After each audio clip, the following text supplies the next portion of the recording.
What's up, y'all? Welcome back.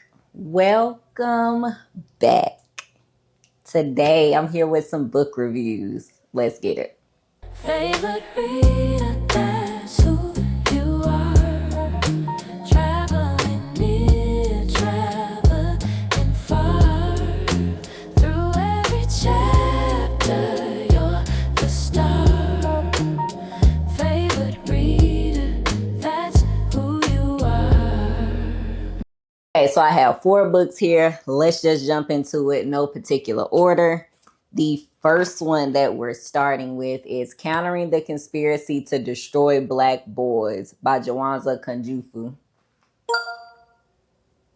Hope y'all can see that. Let's see. And then the author. This is a short read. It's only 77 pages. Okay.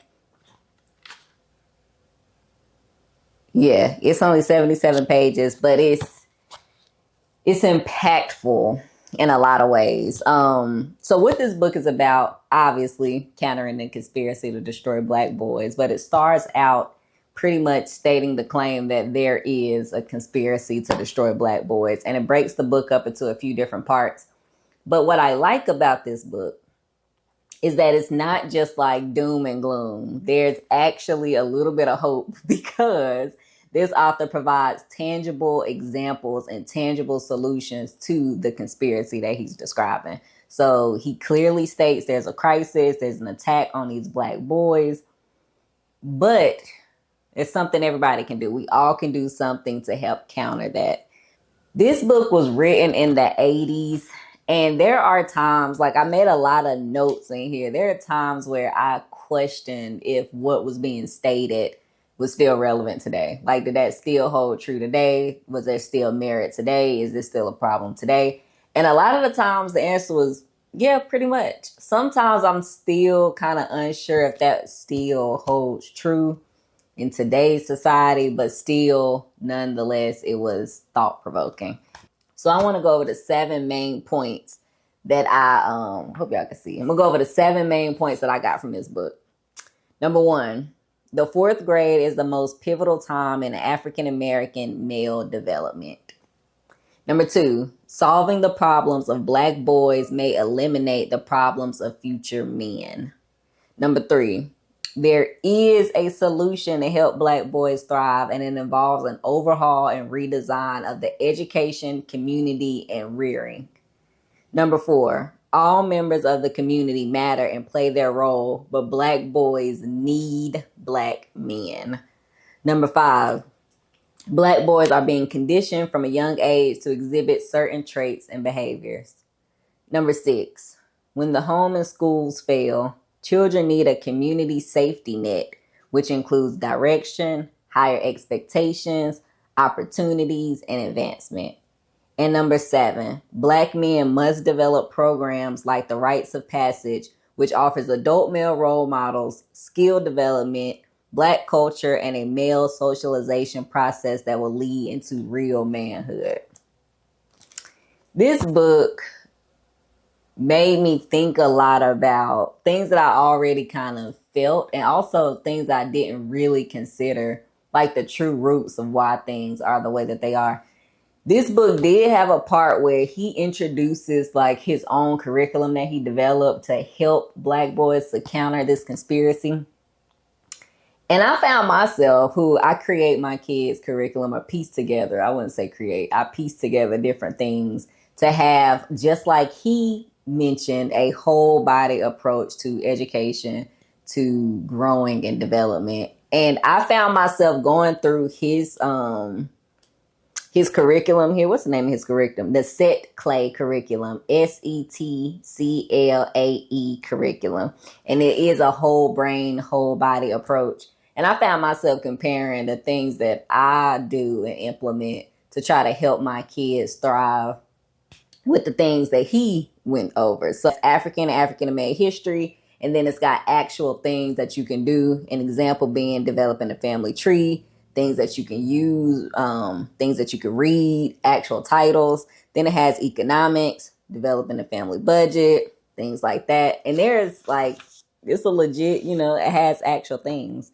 Politics, family responsibilities, career development, spirituality, community involvement, physical development, so many things. And I found myself like looking at it and comparing it to what I do to see, can I incorporate any of this stuff that I'm not already incorporating?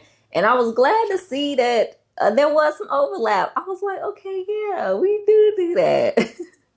We do that. We do include that. But there are some things that I do want to go through and actually add in that I think would be beneficial to my kids.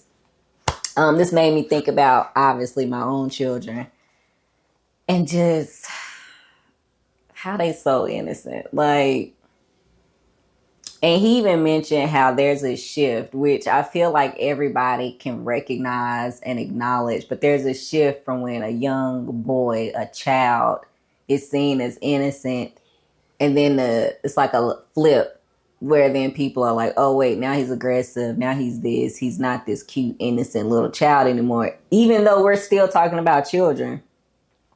Now all of a sudden they're in this other group where you feel like people act like they don't still need to be protected. He made it clear too that people, like, I think he did a survey or something, but he made it clear that there are a lot of people who think that past elementary school, the older that they get, the less hands off you can be with your kids and take more of a distance approach as far as like child raising and rearing. And he was like, y'all need to flip that around, because I don't know who told y'all your kids need you less when they're in that preteen, teenage age. That's not the case. So yeah, I got a lot of good stuff out of this. Yeah, I got a lot of good stuff out of this. I got a lot of thought-provoking things out of this. Some things for me to sit with. It's sad to see some of these things that he was writing about in the 80s still true, still a problem, still a crisis today. Short but impactful read. And I have yeah, let's for another day. So yeah, that's book one. Book one. Okay. Book two, I'm just going in the order that I have them here. Book two is The Translator's Daughter, a memoir by Grace Lowe Prasad. Make sure y'all can see. Okay, so this author was born in Taiwan, but then migrated to the United States with her family. This is a memoir that's told it's almost like snapshots of different parts of her life. So it's very, very similar to like a collection of related short stories. But she goes through like what it means to be an immigrant, to be a part of a community. Like for her, he was born in Taiwan, but what does it mean to be born there and that's your culture and your family and your roots, but you have like less of a connection and you feel embarrassed about it. You feel like, what am I supposed to do? Like almost this disconnect. And what is home? You know what I mean?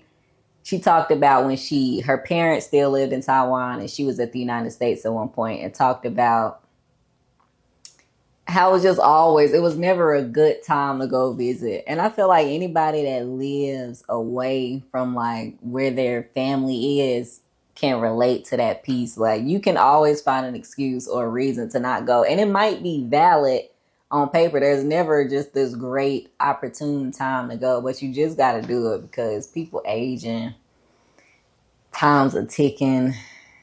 And it really made me think about that. I am not in another country from my family, but I am 1,000 miles away from them.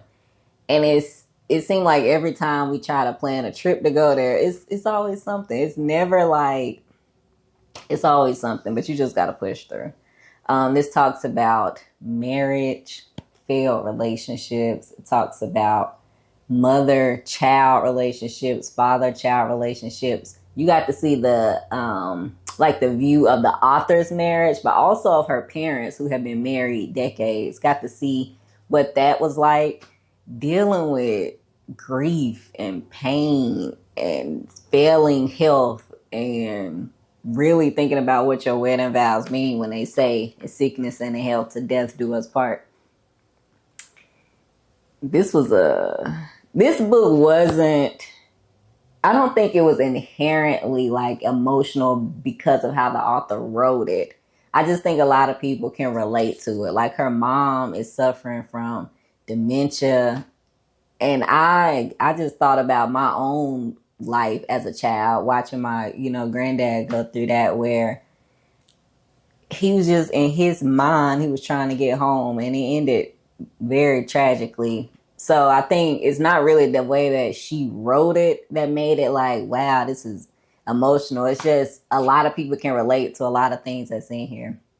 Watching somebody you love and you can't do anything for them as they're like declining. You know what I mean? She even mentioned a point in here where I think a lot of people can relate to this, where she felt like she got a call that somebody was in a hospital and she felt like, I absolutely have to be there. It's not negotiable. I need to be there.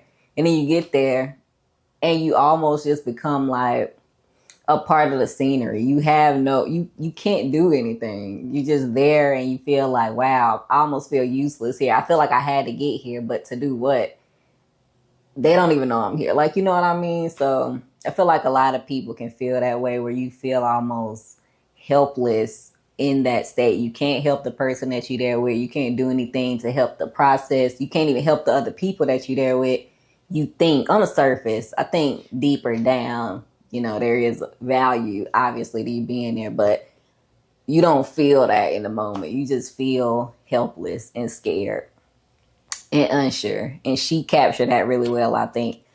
Also, the motherhood piece was very, it made me think about like what we leave our kids. What do we leave our kids? Yes, the tangible, but the intangible, the memories that we leave them with, the values, the notes, the stuff that they can look through and see when they read and see like what you said about them, or just what we leave them with and what that might mean to them as they are becoming like older adults and learning different things and putting stuff into perspective. And it's just, it was a good book. It was a good book. I enjoyed it. There are parts that's just like, dang, somebody is going to have to, again, I said this in one of the last reviews I did, somebody's going to have to be around and watch the people that they love like not be here anymore. And that's sad to think about, but yeah, glad to read this. Yeah, it also talks about like how she viewed the politics that was going on in Taiwan, how her parents viewed it. She brought that in too. It was brought up often, but I still almost felt like it was like a backdrop to the book. I was really looking at like the relationships, the search for identity, what is identity, what is home, being a wife, being a mother, being a daughter, being a sister. But it did have parts in there that talked about like the political uprising of Taiwan at the time. So there's that. Okay, next. You will be seeing this again because I'm doing a dedicated video of this and some other books. But this is Augustus by John Williams. Augustus. This is the third book that I've read by John Williams. The first being Stoner, the second being Butcher's Crossing. And I knew, and I said it then, and I'm going to say it now. It's something beautiful about reading something, not necessarily for what it's about, but just for how it's crafted. Like, I know I said this before, but it's almost like watching an artist paint a picture. Do you really care if it's the most beautiful sunset ever? Do you care if he's painting like a skyline? I don't know. What you're looking at is his technique, and you're watching this blank canvas become something beautiful. Do you know what the end result is going to be? No, but the the value and the enjoyment and the excitement is just being in awe of him creating this, whatever the thing is, from this blank canvas. And that is the same thing with this. This is similar to the other books in some ways, but on the surface, as far as plot, is very different. Even like the style of writing, still very John Williams like, but it's a different approach. This is written about the beginning of the Roman Empire, and it's written in a series of documents and journals and letters. And it's less, it seems like at first it's less like you're reading about these people from a distance, almost very different than how you felt reading Stoner and Butcher's Crossing, I thought. But what was written in these letters, not necessarily about Augustus, but what was written in these letters was very revealing about the author of the letters and the documents. So you got really close to the people writing about Augustus and Julius Caesar and the Roman Empire and the ins and outs, the conflict, the drama associated with it, the marriages, the schemes. You got into their heads based on how they wrote their letters, how things were recorded in their documents and journals. You got to see what their outlook was on a lot of things. This book starts off with Augustus. At that time, he was known as Octavius, who got word that his uncle, Julius Caesar, was murdered, assassinated. And post-mortemly, he was named as the son of him. You get to see his life from being Octavius to being Octavian to being Augustus, all the same person. They represent like different phases in their life. So Octavius would be the young man and Augustus the emperor. It's like a title that he got. Very interesting. This book talks about politics and power, and it talks about private life versus public life. I don't know what I expected going into this. I knew what it was about, but I thought it would be like a firsthand account from Octavius's or Augustus's point of view. You do get like a monologue towards the end of the book from Augustus, but at that time he's more wise, he's older, he's slowed down a little bit. He's already had this great impact. It was cool to see at that point, but I just assumed that the whole book would be pretty much like his account of it. Like Stoner, but for Augustus. That's what I thought. But very creative in the way that it was written and composed. I enjoyed that. I knew a little bit, before reading this, I knew a little bit about the Roman Empire and the impact that Augustus had politically. I like very beginner level knowledge about this. Like I knew some of the things. And I feel like this book didn't necessarily help me learn more about who Augustus was as a person, but it helped me get a better view of what the time was around Augustus, like the general landscape surrounding it, which I think was a cool angle. Like everything is focused on Augustus, like when you look back into history, but to get to pan out almost and see what the general landscape was at the time, like what was the political landscape, what was the cultural landscape, who was his like detractors, like what was going on at this time, who was hiding in the shadows lurking, what was happening. How they underestimated Octavius as a young boy. They really did. And you got to see over time that realization, like, wait a minute, we didn't think you was a problem. We thought you was just gonna, lay down and do whatever we told you to do. But now you're starting to do some stuff that we didn't see coming, and by the time we realize it's too late, basically. So very interesting. This actually won the National Book Award. Yeah, this actually won a National Book Award in 1973. Very good. So yeah, that I will be bringing this up again because I want to do a video where I'll talk about the 3 John Williams books, which one I like more, some similarities and differences. So if you want to know more about this, stick around.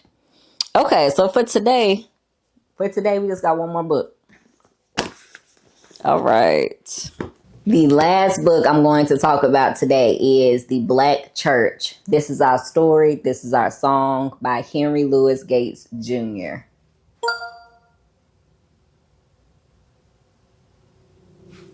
Let me tell you from his mouth what the aim of this book was.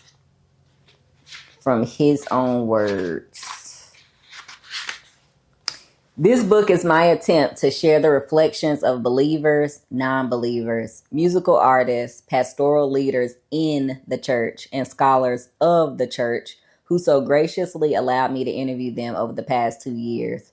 The book ends with a confession of sorts of my own first encounter with the Black church and a deal, a bargain, that at the age of 12 I made with Jesus in a desperate attempt to save my mother's life. That's what he said this book is about. And I read that and still thought it was about something slightly different. Like, this is what I get for not listening. I picked this up, read that piece, and still thought this would be like a historical account of the roots of the collective Black church in America. So, like, really deep dive into the denominations, really deep dive into the involvement of the church, the involvement of the church when it came to slavery. I wanted to know about just like this really deep historical guide to like all things Black church. There's a PBS series that goes with this that I didn't watch. So if I would have watched that, I might have had a better idea.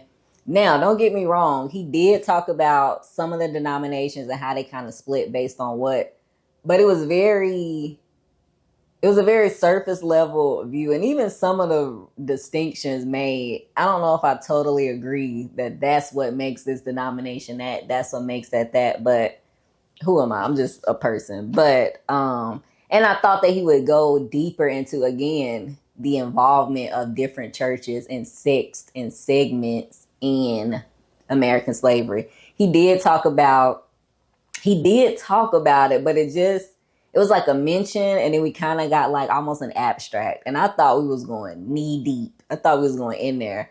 So I did like it. I just wish I would have read what he said and realized that that's what the book was about, and not creating my own idea of what I thought the book was about, because nobody told me that.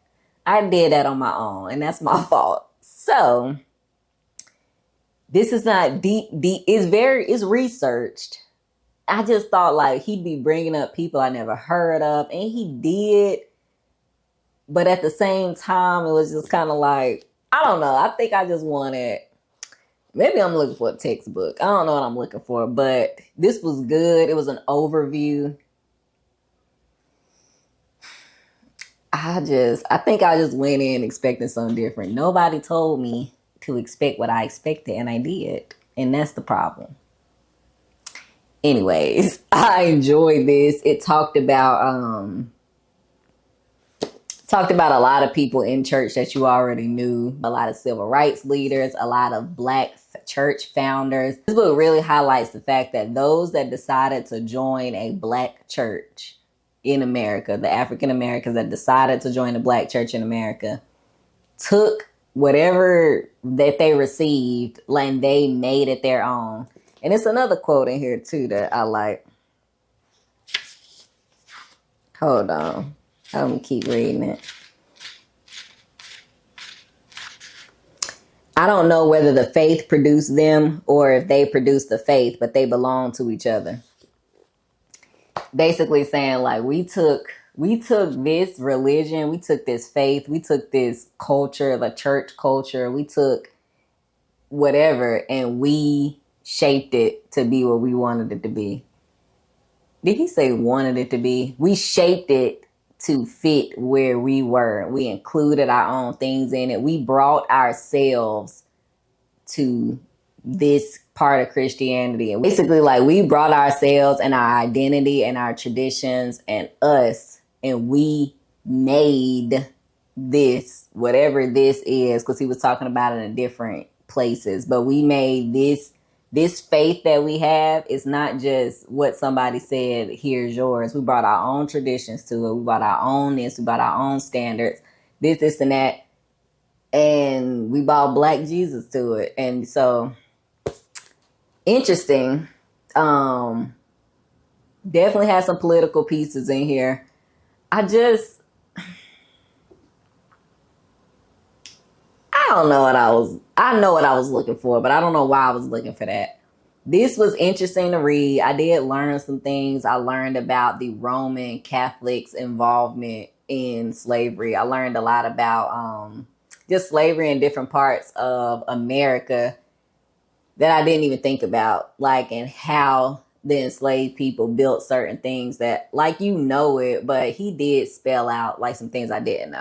I still would recommend this. He told you what it's about, and if that sounds good to you, that's really what this book is about. And it does pretty much end with his first encounter with the black church and where that went.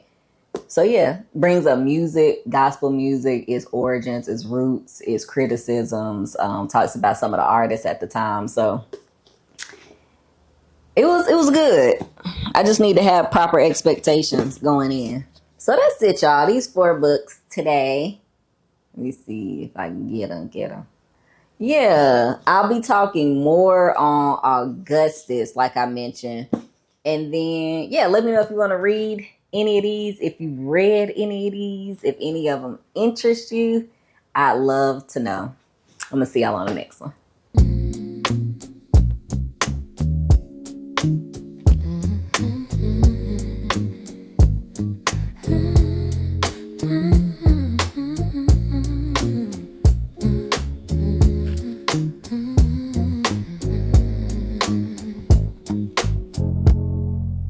Pages turning soft as silk, stories flowing like warm milk. A journey starts with every line, worlds unfolding in your mind.